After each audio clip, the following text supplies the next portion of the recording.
So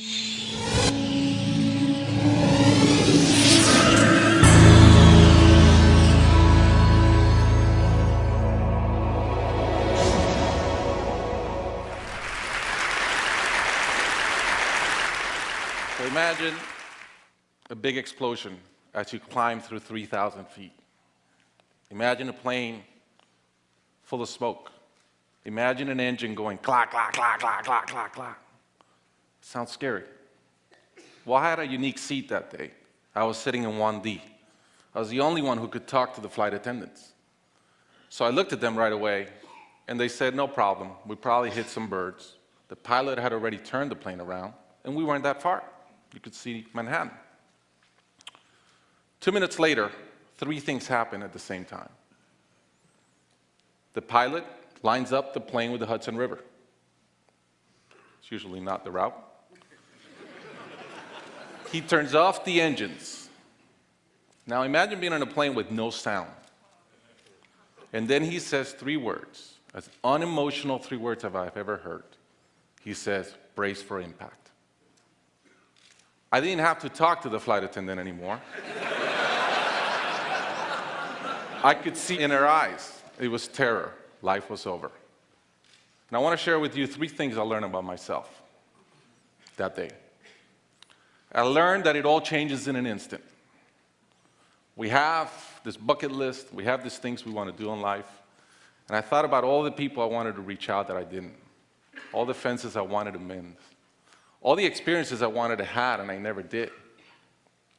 As I thought about that, later on I came up with a saying, which is, I collect bad wines.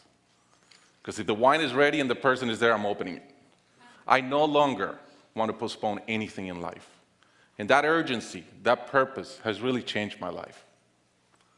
The second thing I learned that day, and this is as we clear the George Washington Bridge, which was by not a lot, I thought about, wow, I really feel one real regret. I've lived a good life. In my own humanity and mistakes, I've tried to get better at everything I've tried. But in my humanity, I also allow my ego to get in. And I regretted the time I wasted in things that did not matter with people that matter.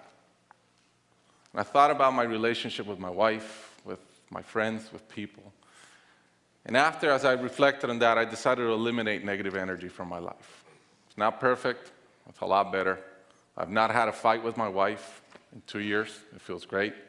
I'm no longer trying to be right. I choose to be happy.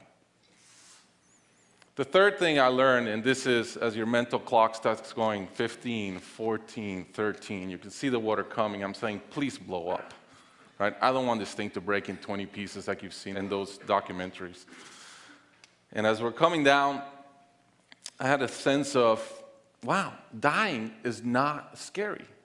It's almost like we've been preparing for it our whole lives. But it was very sad.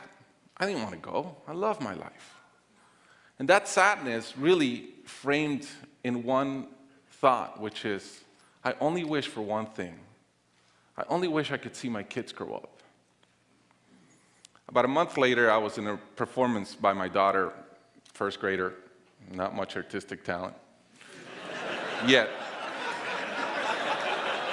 And I'm bawling, I'm crying like a little kid. And it made all the sense in the world to me. I realized at that point, by connecting those 2 dots, that the only thing that matters in my life is being a great dad. Above all, the only goal I have in life is to be a good dad. I was given the gift of a miracle, of not dying that day. I was given another gift, which was to be able to see into the future and come back and live differently. I challenge you guys that are flying today. Imagine the same thing happens on your plane, and please don't. But imagine, and how would you change? What would you get done that you're waiting to get done because you think you'll be here forever? How would you change your relationships and the negative energy in them? And more than anything, are you being the best parent you can? Thank you.